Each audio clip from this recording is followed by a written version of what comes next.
Halo Sobat Entrepreneur, selamat datang kembali di channel YouTube saya. Pada kesempatan kali ini, kita hanya mereview beberapa saham yang teman-teman kita yang ada di channel Telegram untuk kita bantu review sahamnya. Dan di sini kita hanya mencoba sharing-sharing bagaimana cara average down atau bagaimana caranya kita keluar di satu saham yang apabila kita sedang sangkut, teman-teman. Jadi, apabila teman-teman yang trading tiba-tiba tidak rela cut loss dan malah makin terjerumus makin dalam, saya coba sharing-sharing di sini bagaimana caranya supaya kita mendapatkan average down yang tepat sehingga mendapatkan harga yang optimal, teman-teman. Tapi sebelum kita melanjutkannya ke sana, kita membahas komposit kita dulu yang seperti yang saya katakan, di mana ketika seorang nelayan mau berlayar ke laut, dia tentu akan melihat cuacanya dulu. Jadi ketika cuacanya badai, tentu dia tidak akan melaut. Nah, sama juga ketika kita seorang trader, ketika kita mau masuk ke market, kita lihat dulu indeks kita seperti apa. Jadi ketika indeks kita sedang ada cuacanya tidak baik atau sedang badai bahkan sekaligus, kita lebih baik menunggu atau wait and see dulu, teman-teman. Kita menunggu momen yang tepat untuk kita kembali berlayar atau masuk ke market. Jadi seperti yang teman-teman lihat secara majornya, market index kita tidak kemana-mana, dia hanya tektok-tektok aja di antara bottom dan topnya sendiri. Tetapi secara minornya, kalau teman-teman dapat lihat di sini, dia di sini membuat high baru dan di sini membuat higher low baru dan di sini dia sedikit membuat higher high baru. Kita berharap dia di sini membuat higher low baru, teman-teman, secara minor trendnya gitu. Kita berharap seperti itu dan ketika dia membuat higher low baru di area ini, kita berharap dia langsung membuat harga high baru yang dimana dia akan membreakout area supply zone-nya. Dan dimana itu menjadi suatu tanda yang baik untuk kita sebagai seorang swing trading untuk masuk ke market, teman-teman. Jadi itu aja untuk pembahasan indeks kita. Nah, pertama-tama kita akan mencoba membahas atau mengulas untuk saham agro, teman-teman. Yang dimana teman-teman tahu juga saham agro ini turunnya sangat signifikan dan juga menembus area yang sudah kita tandakan atau bisa kita katakan area UFO-nya, teman-teman. Ini adalah area yang sudah kita buat dan teman-teman juga dapat lihat dia telah membreakout area channel trend line-nya, teman-teman. Tetapi teman-teman juga dapat garis bawahi di sini adalah area rally base rally dia, teman-teman. Rally base rally dia dan dimana ketika dia memasuki area base-nya itu dia kembali di rebound-kan, teman-teman. Apakah ini menjadi suatu sinyal kita bisa masuk ke saham agro ini? Menurut pandangan saya atau menurut analisa saya, lebih baik kita menunggu momentum yang lebih tepat, teman-teman, atau konfirmasi yang lebih tepat. Saya coba hapus ini dulu supaya teman-teman dapat mengerti. Yang dimana saya coba turunkan putar ulang skenario-nya.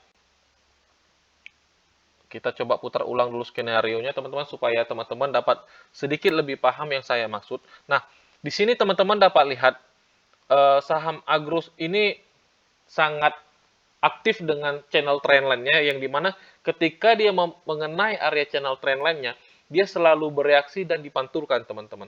Dan di sini teman-teman dapat lihat, ada di satu momen dia di breakout, teman-teman.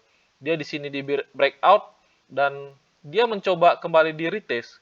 Dia mencoba di retest tapi gagal dan dia diturunkan menuju area rally base rally-nya, teman-teman. Ini adalah area base-nya dan teman-teman dapat lihat di sini dia telah memasuki area base-nya dan pada perdagangan hari ini dia kembali dipantulkan ketika memasuki area base-nya, teman-teman.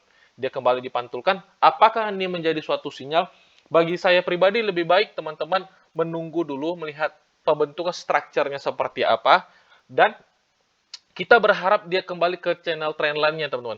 Dia kembali ke channel trendline-nya dan kita dapat asumsikan bahwasanya ini adalah false break-nya, gitu, teman-teman. Dia kembali ke channel trendline-nya dan strukturnya dapat terbentuk. Kalau seandainya teman-teman menganggap ini menjadi suatu konfirmasi, itu menurut saya takutnya begini, teman-teman, skenario-nya. Takutnya ini dia hanya pullback atau retest sementara, teman-teman. Dia hanya retest sementara seperti ini, dia mengenai channel trendline-nya, dia retest dulu, baru dia drop. Kita takutnya seperti itu, teman-teman. Dia takutnya dia drop menuju area rally base rally selanjutnya nih.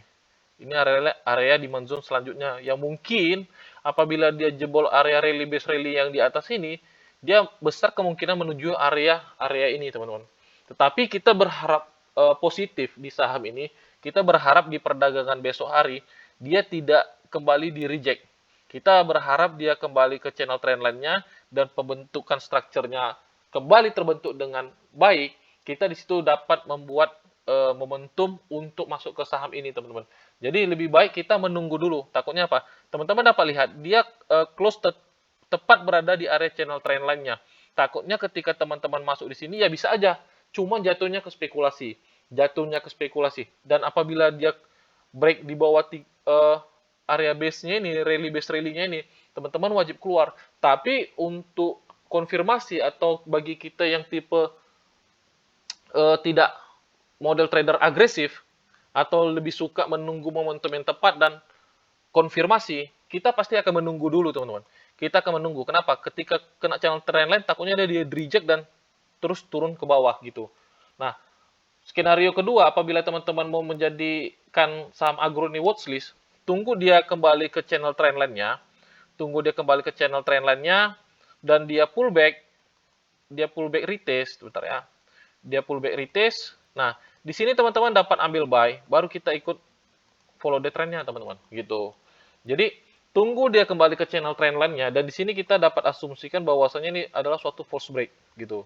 Ini adalah menjadi suatu false break, dan dia kembali ke channel trendline-nya, baru kita akan ikut follow the trend-nya, gitu, teman-teman. Jadi, untuk agro sendiri, itu aja skenario-nya. Sekarang kembali keputusan di teman-teman. Apakah teman-teman seorang yang agresif dan mencoba masuk di saham ini, atau teman-teman menunggu konfirmasi, dia kembali ke channel trendline-nya, dia retest, dan di situ kita mencoba ikut follow the trend-nya, teman-teman. Jadi itu aja untuk saham agro. Selanjutnya kita akan mereview saham PNBS, teman-teman. Nah, untuk saham PNBS sendiri, teman-teman dapat lihat ini merupakan saham yang mempunyai volatility yang sangat tinggi, yang dimana ketika teman-teman mencoba trading di saham-saham yang seperti ini, teman-teman jangan mencoba tidak rela cut loss, teman-teman, atau tidak melakukan namanya pembatasan risiko. Kenapa? Sangat berbahaya apabila teman-teman trading di saham yang mempunyai volatility yang tinggi seperti ini, tetapi teman-teman tidak rela cut loss. Jadi, ketika teman-teman tidak rela cut loss dan mencoba bertanya di mana sih average down yang tepat untuk saham ini, kembali di teman-teman sangkutnya di mana, gitu. Sangkutnya di mana dan lihat kemana saham ini mau bergerak, gitu, teman-teman. Jadi untuk saya pribadi, saya udah tandakan untuk PNBS sendiri, ini adalah area yang tepat untuk teman-teman mencoba average down, teman-teman. Besar kemungkinan dia akan menuju area ini. Besar kemungkinan dia menuju area ini. Tetapi secara minornya, teman-teman, ini adalah area supportnya juga, teman-teman. Area 82 adalah area 80 adalah area supportnya. Yang dimana apabila dia membreak area itu, besar kemungkinan dia akan menuju area demand zone-nya di area harga 76 sampai 72, teman-teman. Jadi bagi teman-teman yang baru mengenal pasar modal atau bahkan yang masih belum lama mengenal pasar modal, ketika teman-teman menemukan seorang mentor atau seorang trader saham yang mungkin langsung mengenalkan teman-teman dengan saham yang bervolatility tinggi seperti ini atau bisa dikatakan saham gorengan yang seperti ini, teman-teman harus hati-hati. Kenapa? Hati-hatinya bukan di masalah volatility-nya, teman-teman, tetapi di mindset dan psikologi kita yang kena, teman-teman. Yang dimana ketika teman-teman baru belajar dan langsung mengenal saham yang seperti ini, takutnya mindset dan psikologi teman-teman mengenal pasar modal itu udah berbeda cara pandangnya. Kenapa? Teman-teman harus yakin dan percayai metode yang benar akan mendapatkan hasil yang benar, dan metode yang salah akan mendapatkan hasil yang salah pula, teman-teman. Jadi untuk kita yang sebagai seorang pemula, saran saya pelajari dulu untuk technical analysis dengan benar, teman-teman.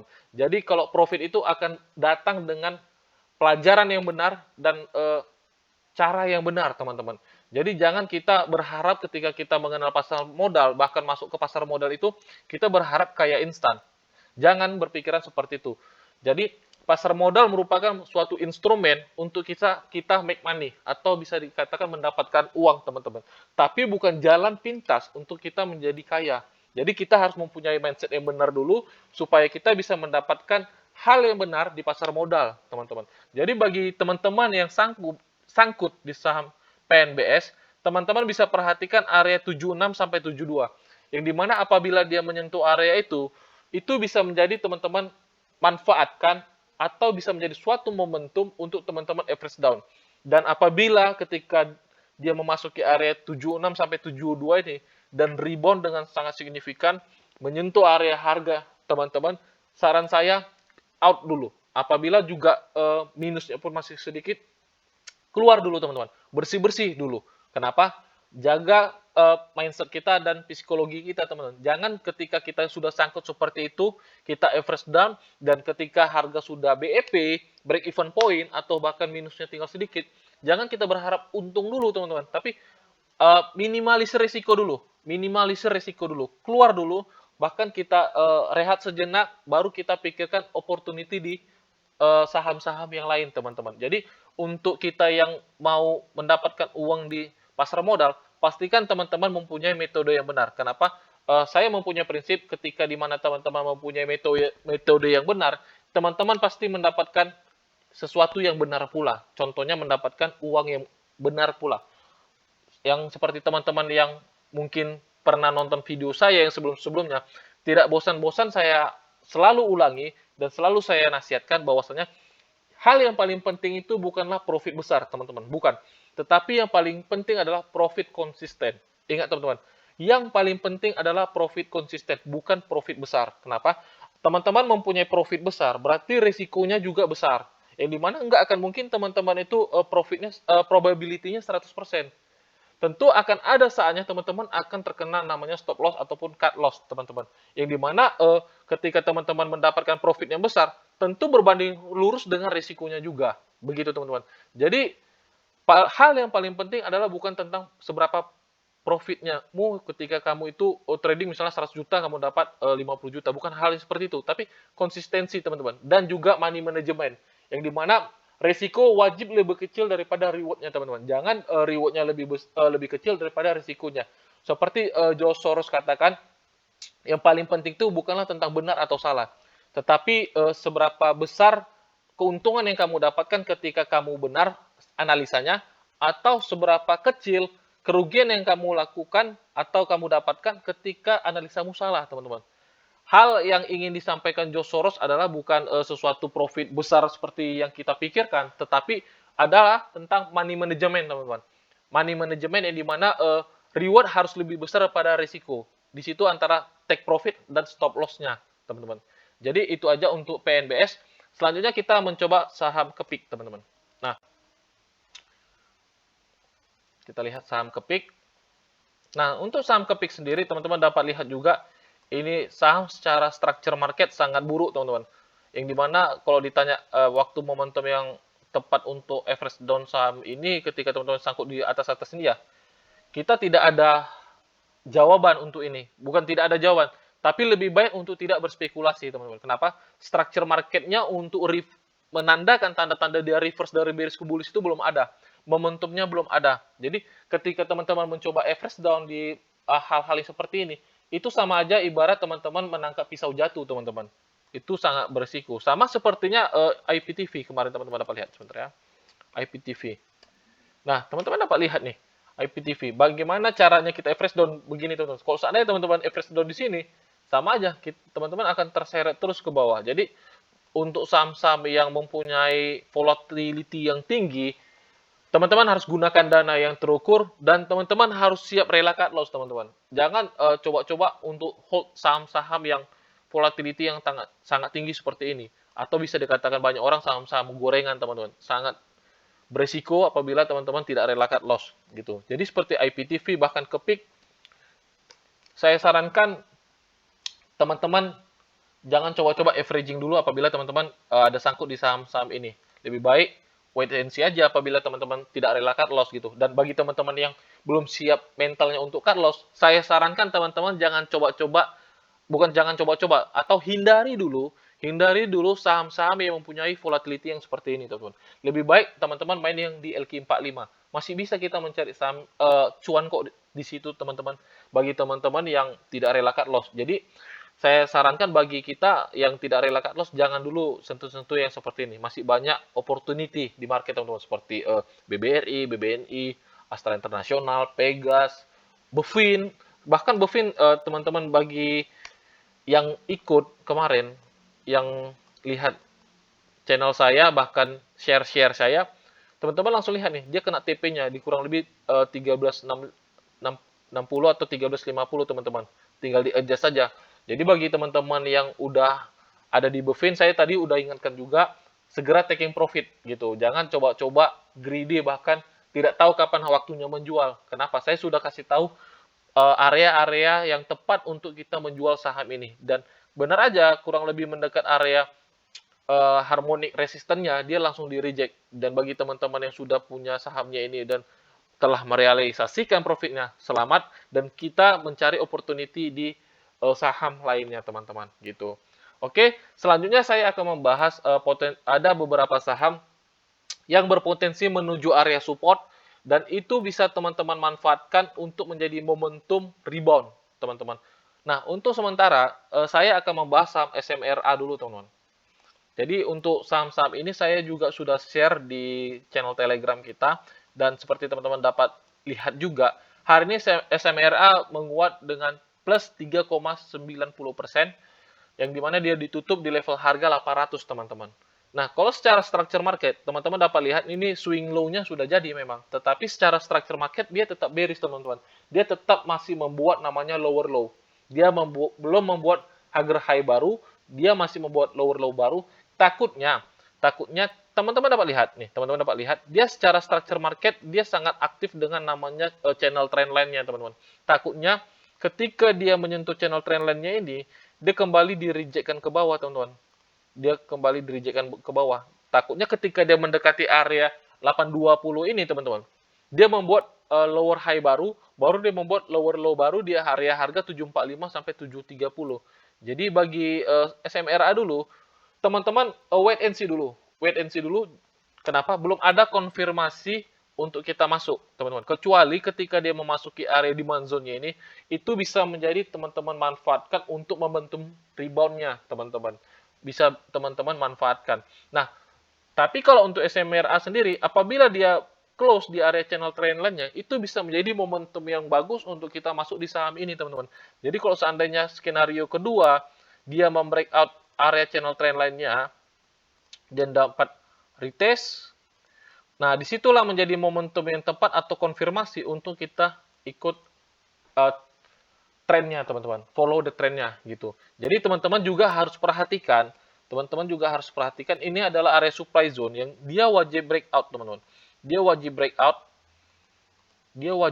untuk reverse-nya dari trend bearish-nya ke bullish-nya teman-teman. Teman-teman dapat lihat di sini dia di breakout dengan candle yang sangat impulsif. Nah, ini dia di breakout dan dia wajib close di level harga 810 nih teman-teman. Minimal dia close dulu, breakout dulu. Dia breakout, dia masuk ke area 835 kalau bisa lebih baik. Dia retest, dia coba retest, sebentar ya. Dia coba retest. Nah, di situ kita jadikan momentum untuk masuk teman-teman. Di situ kita bisa jadikan untuk masuk. Jadi untuk SMRA sendiri ada dua skenario yang dimana bukan saatnya sekarang teman-teman untuk masuk, bukan saatnya sekarang. Tetapi teman-teman dapat perhatikan apabila dia di reject di area channel trendline-nya, takutnya dia turun ke area demand zone-nya ini. Di sini teman-teman bisa dapat manfaatkan untuk rebound-nya. Tetapi kalau seandainya dia dapat kuat naik dan membreakout areanya 825, teman-teman dapat manfaatkan bisa buy on breakout atau tunggu dia retest baru teman-teman ikut follow the trend-nya. Jadi kembali di teman-teman, apakah teman-teman tipe trader agresif atau teman-teman tipe trader yang safety, yang dimana rata-rata trader safety itu dia bisa tunggu dia retest baru masuk, atau ketika dia breakout dia masuk 50% dana yang ingin dia masukkan, ketika dia retest dia masuk 50% lagi gitu. Jadi kembali style teman-teman seperti apa gitu teman-teman. Jadi itu aja untuk SMRA. Selanjutnya ada saham SCMA teman-teman. SCMA yang dimana teman-teman dapat ketahui juga tadi SCMA sempat naik lumayan, kurang lebih kita ukur kurang lebih dia hampir kurang lebih 5% naiknya, tetapi dia di reject dan membentuk candle yang seperti ini, candle doji yang seperti ini teman-teman. Besar kali, panjang sekali shadow-nya. Jadi untuk SCMA sendiri sesuai skenario kita, tunggu dia memasuki area demand zone-nya ini yang di mana di level harga 276 sampai 286, teman-teman bisa jadikan itu momentum untuk rebound-nya teman-teman. teman-teman bisa jadikan itu momentum untuk reboundnya. Jadi untuk SCMA sendiri dia masih ada range turun itu sekitar 5 sampai 9%, teman-teman. Dia masih ada range turun itu charge-nya itu sekitar 5 sampai 9%. Jadi kemungkinan sih dia akan membentuk itu sekitar 3 sampai 5 hari lagi. Jadi ini teman-teman jadikan watchlist aja dulu, jangan memakan waktu habis di saham ini. Perhatikan 276 sampai 286, teman-teman. Jadi teman-teman bisa catat atau bahkan reminder seperti apa namanya, ada alarmnya. Teman-teman set alarm apabila dia memasuki 286 sampai 276, baru teman-teman lihat kembali saham SCMA ini gitu, teman-teman. Nah, selanjutnya ada saham BRPT, teman-teman. Untuk saham BRPT sendiri, teman-teman juga dapat lihat saya sudah tandain area demand zone-nya di level harga 800 sampai 820. Jadi teman-teman dapat perhatikan area ini dan manfaatkan momentum itu untuk rebound saham ini, teman-teman. Jadi teman-teman dapat ketahui semua saham itu mempunyai karakteristik, teman-teman. Kalau bahasanya itu dikatakan history repeat itself, yang dimana apa yang terjadi akan terjadi lagi. Teman-teman dapat perhatikan saham ini mempunyai karakteristik yang kurang lebih selalu berulang-ulang. Dia naik sangat signifikan, turun sangat signifikan, naik sangat signifikan, turun sangat signifikan, naik sangat signifikan, turun signifikan, naik signifikan, turun signifikan, dan di sini teman-teman bisa manfaatkan untuk dia rebound gitu. Besar kemungkinan kalau kita melihat karakter BRPT ini ketika dia rebound tuh naiknya sangat signifikan, teman-teman. Tetapi apabila skenario kita di luar pergerakan market, tetap teman-teman harus jaga namanya dengan pembatasan risiko. Jadi tidak ada namanya trader itu tidak pernah kena stop loss, teman-teman. Itu bullshit namanya. Jadi bagi teman-teman yang katanya tidak pernah stop loss, itu tidak ada, teman-teman. Kecuali saya pernah ketemu dengan orang yang mempunyai prinsip anti cut loss, teman-teman. Orang seperti itu ada dan saya pernah temui. Jadi ketika teman-teman mempunyai prinsip yang sama anti cut loss, pastikan teman-teman tradingnya itu tidak saham-saham yang aneh-aneh, teman, seperti IPTV seperti ini. Jadi kalau untuk saham-saham yang seperti ini saya sarankan jangan ada kata anti cut loss, teman, bahaya. Jadi bagi orang yang pernah saya ketemui, dia anti cut loss tuh saya melihat saham-saham yang dia beli itu saham-saham yang bagus seperti ada LPCK, ada juga Telkom, ada juga Adro, dan lain-lain, teman-teman. Jadi saham-saham yang dia beli itu saham-saham yang memang bagus dan atau bisa dikatakan perusahaannya jelas, teman-teman. Bahkan kinerjanya bagus lah, kurang lebih begitu. Jangan beli saham yang aneh-aneh. Apabila teman-teman mempunyai prinsip anti cut loss. Tapi bagi teman-teman yang tipe trader, jangan mempunyai metode yang seperti itu. Jadi anti cut loss itu berguna bagi untuk orang yang mempunyai investasi, orang yang mempunyai apa namanya trader jangka panjang atau bisa dibilang investing, teman-teman, gitu. Jadi bagi kita yang mempunyai tipe trader, seorang trader, cut loss itu penting dan jangan alergi terhadap cut loss, teman-teman. Oke, mungkin sampai di sini aja videonya. Semoga video ini bermanfaat bagi teman-teman. Apabila teman-teman ada saham yang ingin teman-teman request untuk saya bantu analisa, teman-teman dapat komen di bawah ini di komen di YouTube ini, atau teman-teman dapat join di channel Telegram kita. Nanti di situ kita akan dapat berdiskusi atau sharing-sharing, bahkan belajar sama-sama, teman-teman. Oke, sampai di sini aja video ini, teman-teman. Sampai jumpa di video-video selanjutnya. Salam entrepreneur.